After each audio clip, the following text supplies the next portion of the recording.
Hello students, कल हमने Wheatstone bridge पढ़ा था, उसके न्यूमेरिकल्स भी कर लिए थे। आज हम किरचॉफ लॉ के बारे में पढ़ेंगे। किरचॉफ लॉ क्या है, तो चलिए शुरू करते हैं। किरचॉफ जी एक जर्मन फिजिसिस्ट थे जिन्होंने सर्किट के ऊपर 2 लॉ दिए थे। कौन कौन से लॉ हैं? पहला है केसीएल, जिसे हम बोलते हैं केसीएल, किरचॉफ करंट लॉ। दूसरा है केबीएल, किरचॉफ वोल्टेज लॉ। तो चलिए पहले हम केसीएल के बारे में पढ़ेंगे। केसीएल,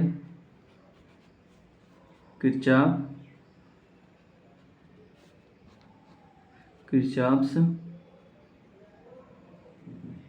करंट लॉ, किरचॉफ का धारा नियम। ठीक है, किरचॉफ का धारा नियम, इसको आप हिंदी में लिख दीजिए। किरचॉफ का धारा सिद्धांत या नियम लिख सकते हैं, सिद्धांत। ठीक है, और किस नाम से जानते हैं? अदर नाम, अदर नेम क्या क्या है इसके? इसको आप धारा लॉ भी कहते हैं, जंक्शन रूल भी कहते हैं, जंक्शन लॉ, जंक्शन है संधि नियम, किरचॉफ का संधि नियम ये भी बोलते हैं। ठीक है, तो इन्होंने क्या कहा था इसके बारे में पढ़ते हैं। स्टेटमेंट इनका क्या था, चलिए स्टेटमेंट के बारे में जानते हैं। इनका स्टेटमेंट क्या था, इन्होंने क्या कहा था जब किसी जंक्शन में आने वाली धाराओं का योग, इन्होंने क्या कहा था, किसी जंक्शन पर आने वाली धाराओं का योग जंक्शन से दूर जाने वाली धाराओं का योग बराबर होता है। क्या क्या क्या कहा था इन्होंने? जंक्शन यानी संधि, या किसी पॉइंट भी आप मान सकते हैं, किसी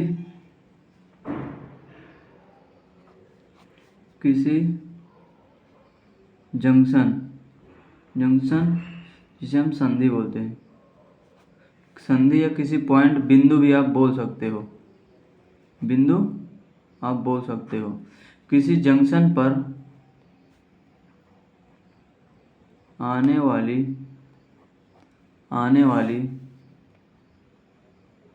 धाराओं यानी करंट, आने वाली करंट धाराओं का योग जंक्शन यानी संधि जो बिंदु है, जंक्शन से जाने वाली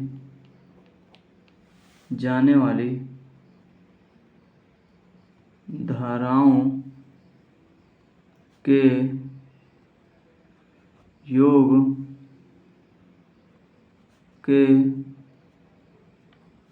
बराबर होती हैं। इन्होंने क्या कहा, किसी जंक्शन पर, किसी बिंदु पर, जंक्शन मतलब कोई पॉइंट ही है, बताऊंगा आगे क्या है जंक्शन, किसे हम जंक्शन कहेंगे। बिंदु पर आने वाली धाराओं का योग जंक्शन से जाने वाली धाराओं के योग के बराबर होती है। ठीक है, इसी को दूसरी डिफिनीशन है। दूसरी डिफिनीशन क्या है?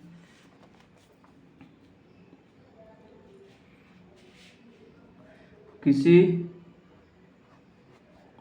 जंक्शन पर आने वाली धारा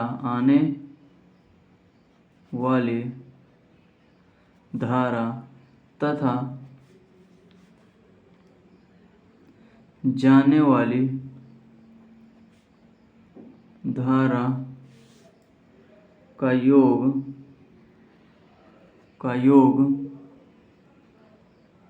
शून्य होता है।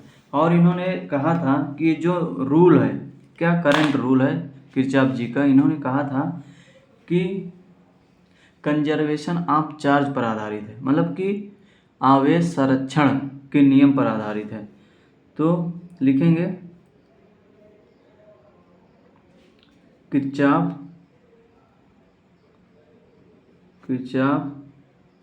का धारा नियम आवेश संरक्षण के सिद्धांत पर आधारित है। इसको मतलब Kirchhoff current law is based on the conservation of charge. लिख देता हूं मैं, Kirchhoff current law is based on conservation of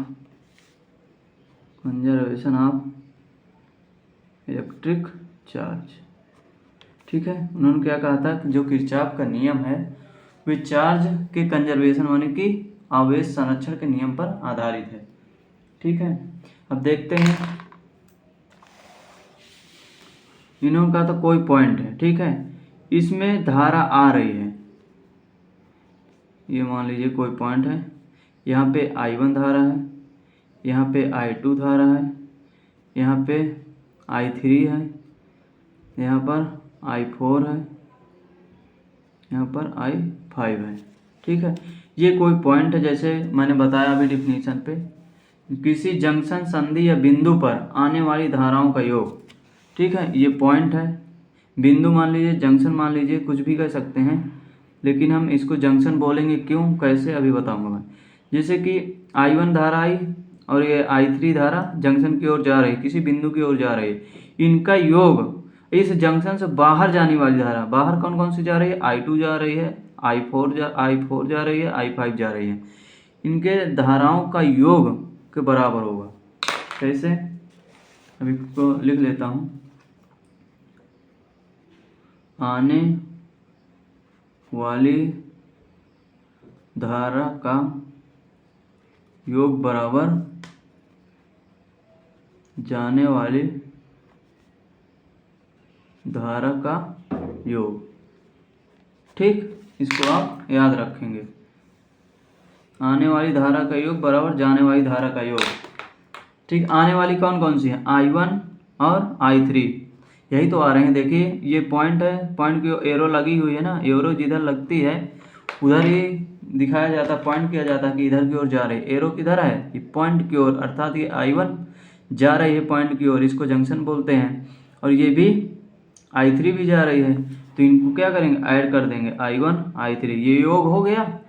क्या कहा था इन्होंने, जंक्शन में आने वाली धारा का योग, तो कौन कौन सी आ रही हैं, I1 I3 आ रही हैं, योग मतलब जोड़ बराबर जाने वाली धारा का योग। अब जंक्शन से दूर कौन सी जा रही है, देखो I2 बाहर जा रही है, ये बाहर जा रही है, I4 बाहर जा रही है, I5 जा रही है, इनका योग, तो I2 प्लस का I4 प्लस का I5 ये हो जाएगा, यही इन्होंने कहा था। ठीक है, ठीक, अब दूसरी डिफिनीशन क्या है, दूसरी डिफिनीशन देख ले, किसी जंक्शन पर आने वाली धारा तथा जाने वाली धारा का योग शून्य होता है। ठीक है, अब कैसे शून्य होता, कैसे, यहाँ देखिएगा, यहीं पे लिख देता हूँ मैं, यहाँ पर मैं लिख देता हूँ। कैसे कहा था, किसी जंक्शन में आने वाली धारा तथा जाने वाली धारा का योग शून्य होता है। ठीक है, आने वाली धारा क्या है, I1 है प्लस I2 है, नहीं I2 नहीं, ये I3 आने वाली धारा। ठीक है, आने वाली धारा क्या है, I1 है और I3 है, प्लस करके I2 क्या बाहर की ओर जा रही है, बाहर की ओर जा रहा है, अर्थात इसकी डायरेक्शन चेंज है, तो इसको माइनस का I2 लिख देंगे। ठीक है, अब फिर I4 भी बाहर जा रही है, प्लस का माइनस का I4, इसकी भी डायरेक्शन चेंज है, इसकी डायरेक्शन चेंज है ना, तो इसको भी माइनस से कर देंगे। ठीक है, प्लस I5 ये भी बाहर की ओर जा रही है, इसकी भी डायरेक्शन चेंज है, अर्थात माइनस का I5 कर देंगे। बराबर क्या करेंगे 0। तो I1 प्लस I3 ये अंदर की ओर जा रहे हैं, इनको प्लस में लिखेंगे, और जो बाहर की ओर जा रहे हैं उनको माइनस में लिख देंगे। लेकिन उनको जोड़ना है। माइनस क्यों लिख रहे हैं पता है? क्योंकि इनकी डायरेक्शन चेंज हो रही है। यदि करंट इधर से जा रही है, इधर की ओर डायरेक्शन, तो इसको पॉजिटिव लिखेंगे। यदि इसके विपरीत कोई करंट आ रही है इधर, तो उसको निगेटिव लिखेंगे, क्योंकि इसकी दिशा क्या है? चेंज है, उल्टी है। उल्टी अर्थात निगेटिव है, ठीक है। अब यहाँ प्लस माइनस क्या होता है? माइनस I2, फिर प्लस माइनस माइनस I4, फिर प्लस माइनस माइनस I5 बराबर 0। ये हो जाएगा, ठीक है। आप यहाँ से भी इसको फाइंड कर सकते हैं। कैसे? ये I1 प्लस I2 है, ये I2 को इधर ले आए तो माइनस का I2 हो जाएगा। फिर I4 को भी इस पार ले आएंगे इक्वल के, तो माइनस को हो जाएगा। I5 भी बराबर के बाएं साइड लाएंगे लेफ्ट हैंड साइड में, तो ये भी माइनस को हो जाएगा, बराबर 0 हो जाएगा। मतलब कि यही कंडीशन सेटिस्फाई हो जाएगी, ठीक है। अब माइनस क्यों लिखा ये पता चल गया? क्योंकि इनकी डायरेक्शन चेंज है। या तो आने वाली को कर दीजिए, रेफरेंस ले लीजिए, या तो जाने वाली को। रेफरेंस का मतलब आधार, मतलब आने वाली को यदि हम आधार लेते हैं, पॉजिटिव लें या निगेटिव लें, कुछ भी लें, लेकिन जाने वाली को उसके विपरीत हम लिखेंगे, ठीक है। आने वाली को यदि आधार ले रहे हैं, पॉजिटिव में हम ले रहे हैं, मान लीजिए I1 और I3 आ रही हैं, इनको हमने पॉजिटिव में लिया, तो जाने वाली को किस में लिखेंगे? निगेटिव में। लेकिन ये जुड़ रही हैं, प्लस है, लेकिन साइन क्यों है इसमें माइनस का? क्योंकि ये बाहर की ओर जा रहे हैं, अपोजिट डायरेक्शन, इसलिए यहाँ पे हमने माइनस का यूज किया हुआ है, ठीक है। चलिए, अब यहाँ पे एक पॉइंट आया है जंक्शन। जंक्शन समझ लेते हैं क्या होता है। जंक्शन क्या होता है? जंक्शन जिसे हम बोलते हैं क्या? संधि, ठीक है। जंक्शन क्या होता है? आपने आम बोलचाल की भाषा में आपने घरों पे सुना होगा, कहीं भी सुना होंगे। रेलवे स्टेशन को भी बोलते हैं कई जगह junction. Jhansi junction, Kanpur junction central, Allahabad junction, Prayagraj junction, Manikpur junction. Junction आपने ट्रेन में भी सुना होगा। जंक्शन का मतलब है जो कई दिशाओं से आती हैं ट्रेनें, एक जगह जाके मिल जाती हैं, उसी बिंदु को ही हम जंक्शन कहते हैं। यदि कहीं पर केवल सीधी रेखा है, कोई स्टेशन, वहाँ पे हम कुछ भी नहीं बोलते हैं। या कोई दूसरी आके उसमें मिल रही है लाइन और रूट, तो उसको भी नहीं कहते हैं। जब 3 से 4 डायरेक्शन से एक जगह पर मिलती हैं ट्रेनें, उसी को हम जंक्शन बोलते हैं। तो इसमें क्या है? ट्रेन की जगह हम क्या है? यहाँ पर ट्रेन की जगह हम क्या? करंट है। करंट कई डायरेक्शन से आती हैं और एक बिंदु पर मिल जाती हैं, और वो बिंदु को जंक्शन कहते हैं। तो जंक्शन क्या होता है?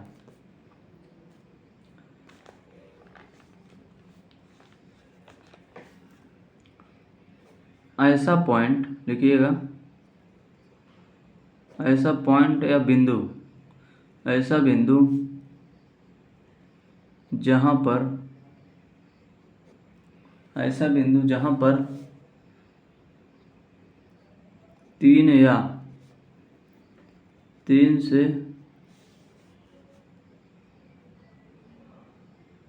अधिक, 3 या 3 से अधिक कंपोनेंट कह सकते हैं, इक्विपमेंट कह सकते हैं, उपकरण कह सकते हैं। अधिक 3 या 3 से अधिक उपकरण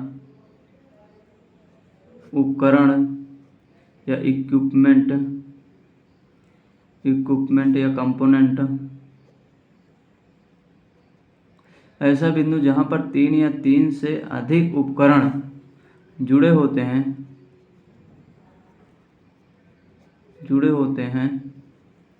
उस बिंदु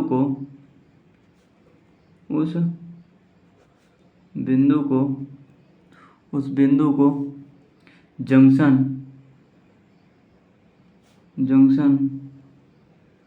या संधि कहते हैं, ठीक है।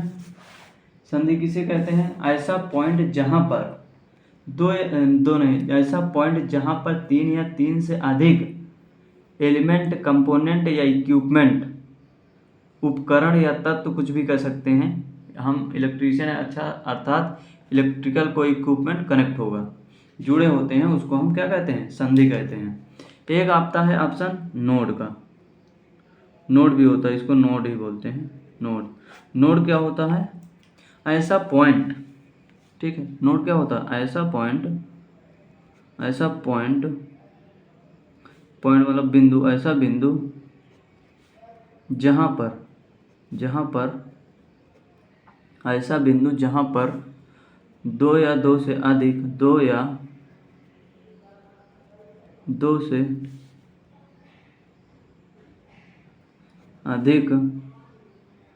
उपकरण जुड़े हों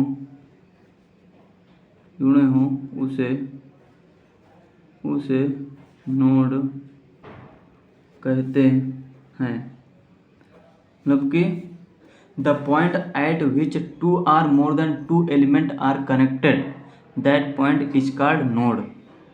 ठीक है, और जंक्शन क्या है? जहाँ किसी बिंदु पर 3 या 3 से अधिक इक्विपमेंट जुड़े होते हैं। मतलब the point at which 3 are more than 3 equipment are connected, that point is known at junction. मतलब 2 इक्विपमेंट यदि कनेक्ट हैं, 2 इक्विपमेंट से ज़्यादा कनेक्ट हैं, उसको नोड कहेंगे। यदि 3 इक्विपमेंट कनेक्ट हैं तो उसको हम क्या कहेंगे? जंक्शन कहेंगे।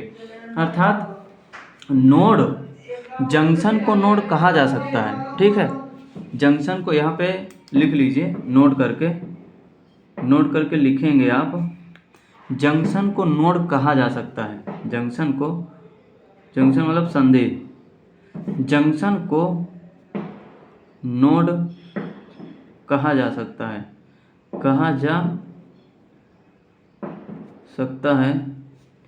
पर नोड को जंक्शन नहीं कहा जा सकता है। ठीक है, समझ आया? जंक्शन को हम नोड कह सकते हैं। जंक्शन में क्योंकि 3 पॉइंट होंगे, नोड के लिए पॉइंट कितने चाहिए? 2 होंगे तो हम नोड बोल देंगे, या 2 से अधिक भी होंगे तो भी नोड बोल देंगे। तो जंक्शन में कितने पॉइंट होते हैं? मिनिमम 3 पॉइंट, 3 कंपोनेंट जुड़े होंगे, तो 3 जुड़े रहेंगे, वो तो नोड बन ही जाएगा। लेकिन नोड को हम जंक्शन नहीं कह सकते। ठीक है, नोड को क्यों नहीं कह सकते? नोड के लिए क्या उत्तरदायी है? उसके लिए 2 कंपोनेंट का जुड़ना है। यदि 2 कंपोनेंट है उसको हम नोड बोल देंगे, लेकिन उसको जंक्शन नहीं बोलेंगे। क्यों? क्योंकि जंक्शन के लिए 3 इक्विपमेंट का जुड़ना आवश्यक है। इसीलिए जंक्शन को हम नोड कह सकते हैं, पर नोड को जंक्शन नहीं कह सकते हैं। ठीक है, चलिए एक सर्किट बनाते हैं, उससे हम समझेंगे। यहाँ पे वोल्टेज है, यहाँ पे एक रेजिस्टेंस है। ठीक है, यहाँ पे एक रेजिस्टेंस है, यहाँ भी एक रेजिस्टेंस है।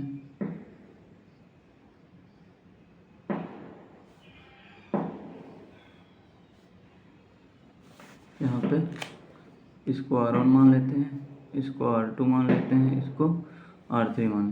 इसमें हमें लिखना है फाइंड जंक्शन एंड नोड और जंक्शन बताना है। जंक्शन कितने हैं और नोड कितने हैं। ठीक है, आप मुझे बताइए नोड कितने हैं, जंक्शन कितने हैं। देखिए यहाँ पे कितने ये पॉइंट है, यहाँ से कितने इक्विपमेंट जुड़े हैं? एक रजिस्टर हो गया, एक वोल्टेज सोर्स हो गया, अर्थात ये नोड हो सकता है। बिल्कुल, N1 लिख देते हैं। अब इसको देखिए, यहाँ से कितने इक्विपमेंट जुड़े हुए हैं? एक इस पॉइंट से इधर भी जुड़ा है, इधर भी जुड़ा, इधर, अर्थात इसको हम जंक्शन बोल सकते हैं। ये जंक्शन है तो ये नोड भी होगा। ठीक है, मैंने बताया ना जंक्शन है, जंक्शन के लिए 3 पॉइंट होना चाहिए, जबकि नोड के लिए 2 पॉइंट। तो 3 पॉइंट यहाँ उपलब्ध है ना, तो इसको हम जंक्शन भी बोलेंगे और नोड भी बोल देंगे। अब यहाँ देखिए, इस पॉइंट से कितने जुड़े हैं? 2, एक इधर एक इधर, ये वोल्टेज सोर्स है, और ये एक रजिस्टर, इसको भी हम नोड बोल देंगे। ठीक, अब यहाँ आते हैं इस पॉइंट पे। ये क्या है? यहाँ से आप देख पा रहे हो इधर भी कनेक्ट है, इधर भी कनेक्ट है, और इधर भी कनेक्ट है। तो ये क्या हो गया? ये भी जंक्शन हो गया। ये जंक्शन है तो इसको हम नोड आराम से बोल सकते हैं। जंक्शन को नोड बोला जा सकता है, तो ये इसको हम N3 कह सकते हैं, नहीं N4 हो जाएगा। N मतलब नोड है, N1 N2 N3 N4। तो यहाँ पे जंक्शन कितने मिले? जंक्शन कितने हैं? जंक्शन देखिए यहाँ पे कितने हैं? जंक्शन 1 2 ही तो जंक्शन है, क्योंकि यहाँ पे इस पॉइंट पे 3 इक्विपमेंट जुड़े हुए, 1 2 3। यहाँ से भी 3, 1 2 3, तो ये जंक्शन कितने हो गए? 2 जंक्शन है। नोड कितने हैं? नोड बताइए। नोड में 2 इक्विपमेंट, एक ये है, एक नोड हो गया। ये भी नोड हो गया, क्यों? क्योंकि ये जंक्शन है, जंक्शन में 3 है, नोड के लिए 2 से अधिक है तो नोड बन जाएगा, तो ये भी नोड है, 2 हो गए। ये 3 नोड, क्योंकि इसमें 2 इक्विपमेंट जुड़े हैं इस पॉइंट में, और ये 4 नोड। नोड कितने हो गए? 4। ठीक, समझ में आया? जंक्शन 2 होंगे, नोड 4 होंगे। जब हम इसको सॉल्व करेंगे तो कोई इक्वेशन बनेगा, तो उसके लिए एक फार्मूला है, number of KCL equation. Number of KCL equation मतलब कि करंट लॉ के लिए, करंट नियम के लिए इक्वेशन कितने बने, कितने समीकरण बने? तो n-1 समीकरण बनेंगे। n क्या है? Number of node, number of node eight which current divide.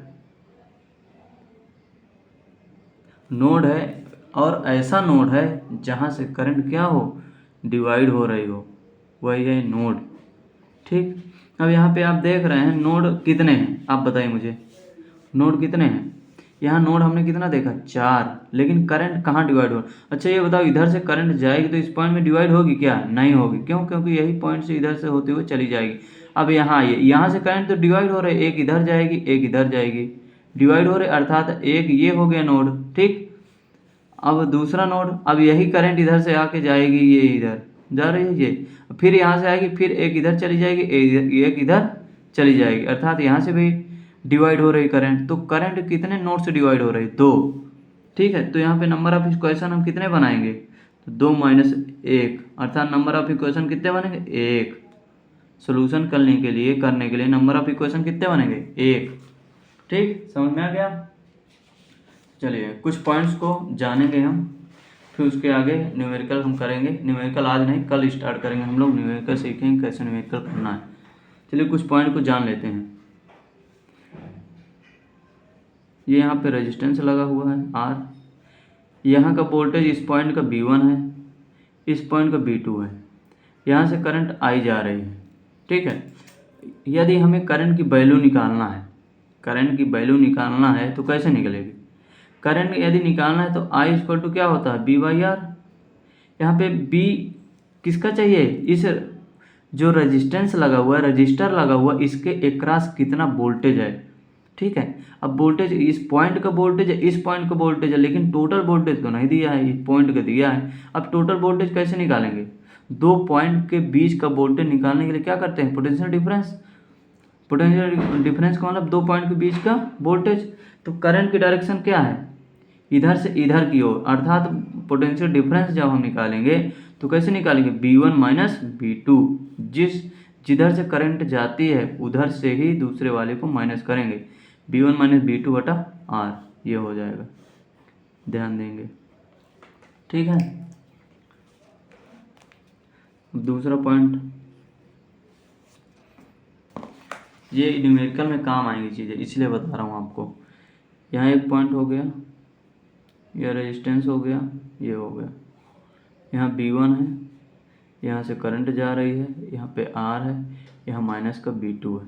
ठीक, यहाँ पे हमें करंट फाइंड करना है, तो कैसे फाइंड करेंगे? मैंने अभी बताया I इक्वल टू V/R। तो B, यहाँ से करंट की डायरेक्शन किधर? इधर से, V1 माइनस का V2, V2 कितना? माइनस का V2 बटा R, ये हो जाएगा। ठीक, तो V1 ये माइनस माइनस प्लस अपन V2 बटा R, I इक्वल टू क्या हो जाएगा? V1 प्लस का V2 बटा R। ठीक, नेक्स्ट पॉइंट, 2 हो गई है। तीसरा पॉइंट,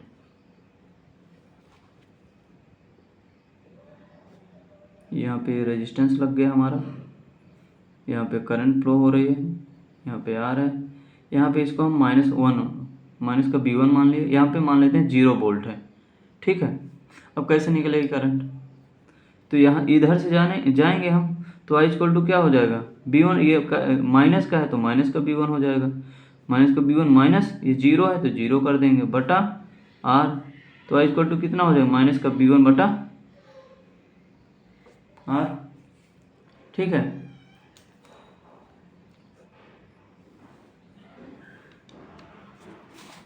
अब इसी को 4 नंबर डालते हैं। ये हो गया, रेजिस्टेंस लगा हुआ है, यह 0 वोल्ट है, यह माइनस का V1 है। करंट की डायरेक्शन मैंने इधर से कर दी I। तो आप कैसे निकालेंगे, यहाँ पे R है, यहाँ से R है यहाँ, तो करंट कैसे निकालेंगे, I इक्वल टू क्या लिखेंगे, जिधर से करंट फ्लो होती है उधर का ही पहले वोल्टेज लिखते हैं। तो इधर से इधर की ओर जा रही, तो इधर वोल्टेज कितना, 0 0 माइनस, यहाँ कितना है V1 माइनस का, तो माइनस का V1, ठीक है, बटा R। तो कितना हो जाएगा, माइनस माइनस प्लस, तो V1 बटा R, ठीक।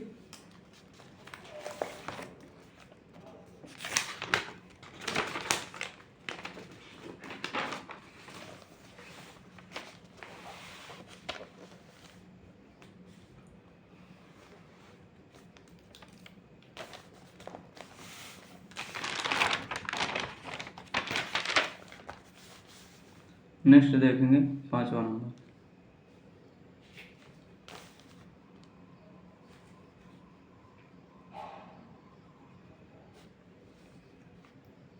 यहाँ पर रेजिस्टेंस मैं 5 ओम दे देता हूँ, करंट डायरेक्शन ये है, ठीक है। यहाँ पे मैं लिख देता हूँ 12 वोल्ट और यहाँ 7 वोल्ट। तो आप मुझे करंट निकाल के बताइए कितना होगा। आई इक्वल टू क्या होगा, इधर से डायरेक्शन है तो 12 वोल्ट, यानी 12 माइनस का 7 बटा 5, 12 में से 7 चले जाएंगे तो 5 बटा 5, तो आई इक्वल टू कितना हो जाएगा, 1 एम्पियर, ठीक। एक क्वेश्चन और,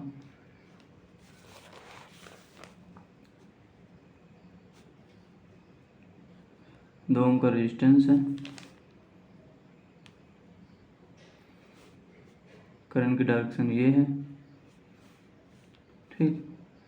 यहाँ पे 0 वोल्ट है, यहाँ पे 5 वोल्ट है। आप करंट मुझे निकालिए।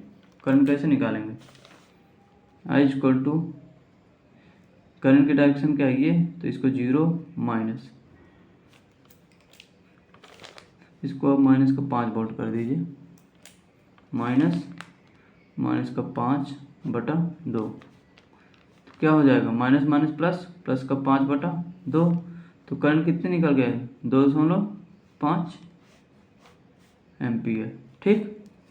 समझ में आ रहा है, बिल्कुल आ रहा होगा, ठीक है। अब हम कुछ सोर्स के बारे में पढ़ते हैं, वोल्टेज सोर्स क्या है, करंट सोर्स क्या है, ठीक है। वोल्टेज सोर्स, वोल्टेज सोर्स, चलिए यहीं से क्लास हम ख़त्म करते हैं। वोल्टेज सोर्स, करंट सोर्स के बारे में कल पढ़ेंगे। सोर्स का कन्वर्जन कैसे करते हैं, वोल्टेज सोर्स से करंट सोर्स में कैसे कन्वर्ट करते हैं, करंट सोर्स से कैसे वोल्टेज सोर्स में कन्वर्ट करते हैं, ये चीज़ें सारी हम कल पढ़ेंगे। और कल कुछ केसीएल के न्यूमेरिकल्स भी करेंगे, फिर उसके बाद केवीएल हम लोग पढ़ेंगे। तो चलिए कल यानी नेक्स्ट क्लास में मिलते हैं। आप लोग को कोई भी दिक्कत परेशानी आ रही हो, समझ ना आ रहा हो, तो आप कमेंट करेंगे, और कमेंट ज़रूर करेंगे। समझ में आ रहा तो भी करेंगे, ठीक है। तो चलिए मिलते हैं नेक्स्ट क्लास में। आप लोगों का धन्यवाद।